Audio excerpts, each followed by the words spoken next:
Let's do two videos on Introduction to Circular Trig. A little bit, maybe a somewhat different style than I've done before. I want to start from what we know about triangle trig.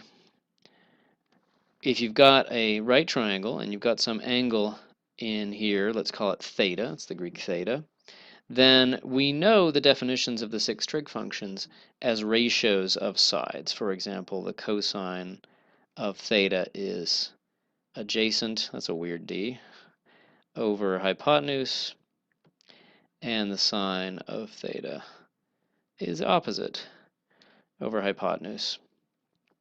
And let's take that and see what it tells us in a little bit of a different scenario.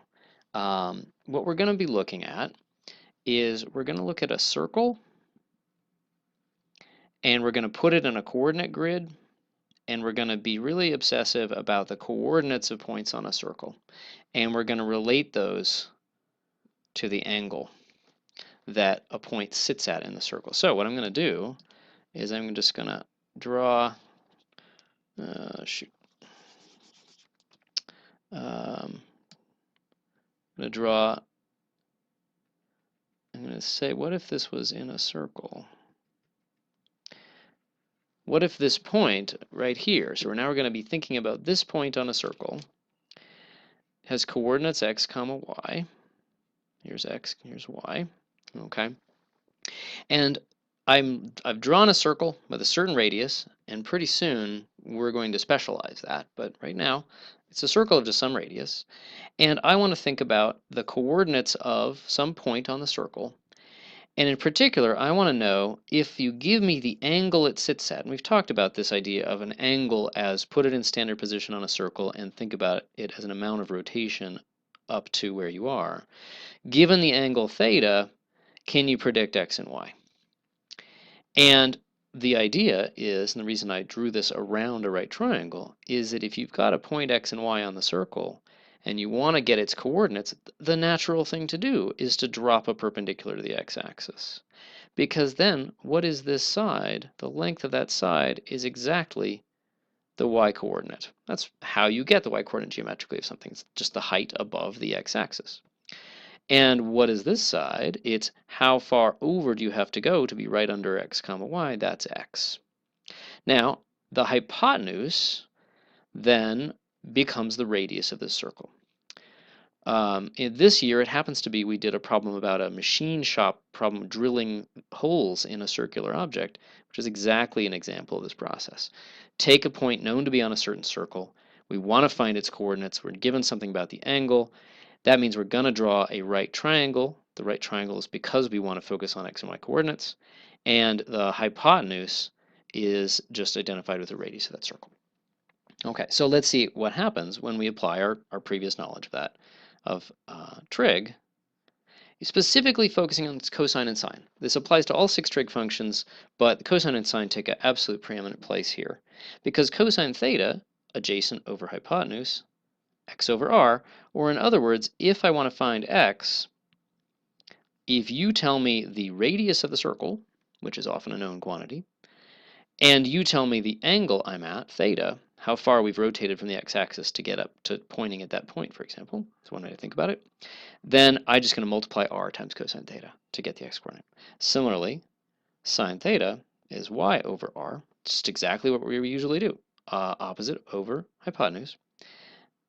And so another way to say that is y is r sine theta. So these are all four very, very good ways to think about it. These are not really different statements, but they're slightly different perspective on what are you solving for. Here it's solving for x, and here again it's solving for y in terms of r and theta. So for example, I don't want to make this too abstract, suppose we had a point known to be on a circle of radius 7, and the theta here was 40 degrees. And I'm not going to worry about sig figs here, just because I want to just focus on the ideas, okay?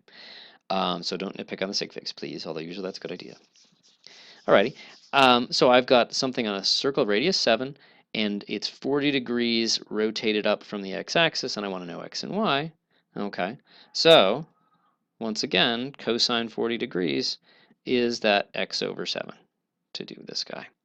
Or in the form that I just showed that's solved for x, you don't have to memorize this separately because you can always just do this one step. It's 7 times cosine 40 degrees. Now, that happens to be something that we will never memorize or think about in a sort of a pure math way. We really do get it out of the calculator. But if you take cosine 40 degrees and multiply it by 7, it turns out to be 5.36. You can check it if you want.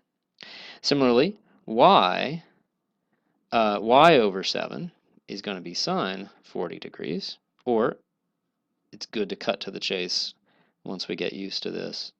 7 sine 40 degrees, and that turns out to be 4.50. Reality check, that's a little bit less than this guy. If this is 40 degrees, well, 45 degrees would be a 45, 45, 90, and the y and the x, if the isosceles, they'd be equal. This is a little bit lower angle, and so it's a little bit wider than it is tall. This x-coordinate is a little bit bigger than the y-coordinate. Okay, so now what we're going to do is we really, really want to understand the cosine and sine really deeply, and we want to extend them to the entire circle. And we could do that leaving the radius as an extra interesting piece of the puzzle if we wanted to, but the traditional thing and a smart thing is, if we're focusing on the angle, and these formulas tend to have both the radius and the angle put in, let's specialize this to the simplest number we could have as the radius of an honest circle, and let's do that as 1. Okay, so that's called the unit circle. Circle of unit radius, and it's not just circle of unit radius, but placed at the origin of an xy coordinate system is almost always what you mean by unit circle. It's quite special. So the center is at the origin, it has radius 1, and we're going to look at what happens when we make that specialization. Okay, well, that makes things a little simpler. We just write down, again, exactly what we already knew about cosine and sine. X over 1 now is cosine theta. Now this is just on the unit circle. That's a really nice interpretation of the cosine. It's simply the x-coordinate, period, end of statement.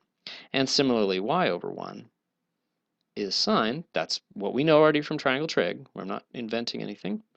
But here's another way to say it. Okay, so I want to box those because they're super important, but then I want to put a warning.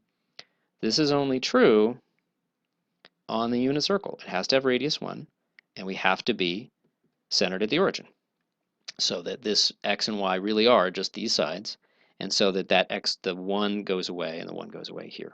But this is really, really important, that when you're on the unit circle, the x and y coordinates are just given by cosine and sine. And part of what we're doing is reversing the feel of that, is that we are going to understand cosine and sine better as functions of an angle by thinking of them in this way, by saying, hey, the new meaning for cosine theta we're going to assign is that it's the x-coordinate on a unit circle. And the new way we're going to think about sine is the y-coordinate on the unit circle. We're not redefining the functions. We're not making them any new numbers. We're just saying this is a new interpretation of how to think about them. Okay? But again, these equations, while very powerful, don't overgeneralize them. They are true on the unit circle only.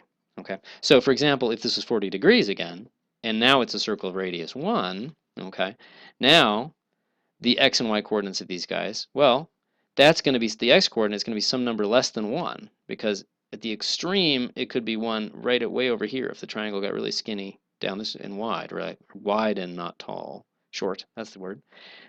Or it could be way up here. Well, 40 degrees, it should be some number. This is a reasonably accurate picture. I would expect to get in some number close to 1 but not equal. And we can just put that in the calculator. Cosine 40, you can check it if you want. Pause the video. It's never a bad idea. 0.766. And here, this is 0.643.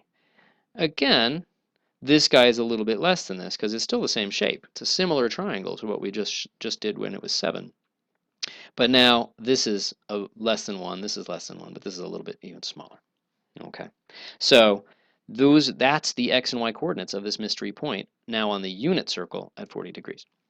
There's one other thing that's really special about the unit circle that I should mention, and mention something about the terminology in the book before I switch to the next video.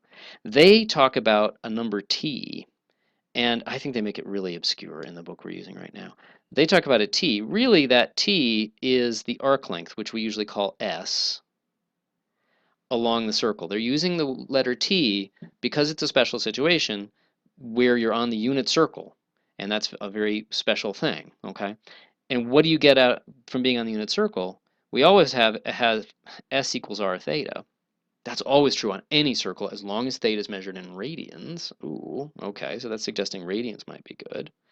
And if R equals 1 and you use T and use theta in radians, then T is just another name for theta, okay? So they're going to use T. When you look in the book, I suggest whenever they say a T, you think they're really just talking about this central angle theta measured in radians, okay? It's getting a tiny bit long, but let me just do a couple more examples of this before I talk about the other interesting generalization that happens, okay? I gave you an example where this was in degrees, and it was some random thing we had to get out of the calculator, okay? Another kind of example, that's definitely something you could do in the book, what are the x and y coordinates when the angle is 40 degrees? You could be asked a rather different kind of problem. They're going to not tell you the angle, so some mystery angle theta, or they might talk about a real number t. They're going to go ahead and hand you the x and y coordinates of the point, and they're going to tell you it's on the unit circle, and they're going to say what are the cosine and sine of these numbers, of this theta. And again, they're going to say t, but I just hate that terminology. Okay, what are these numbers? And the key thing is how little you're supposed to do here. Don't do any fancy calculations. Remember, on the unit circle, x and y, x is cosine theta. They handed it to us. Y is sine theta. They're staring us in the face. Okay? Another way to say it is they're saying this length is 4/5, and to take, just even if you didn't know anything about this new interpretation, you just take 4/5 over 1. Oh, there you go. That was easy. You just take 3/5, that's this height, over 1, we're done.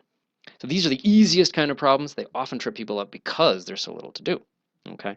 Now, and you never have to find theta in these problems. We didn't know what theta is. It's some weird angle. We don't know it.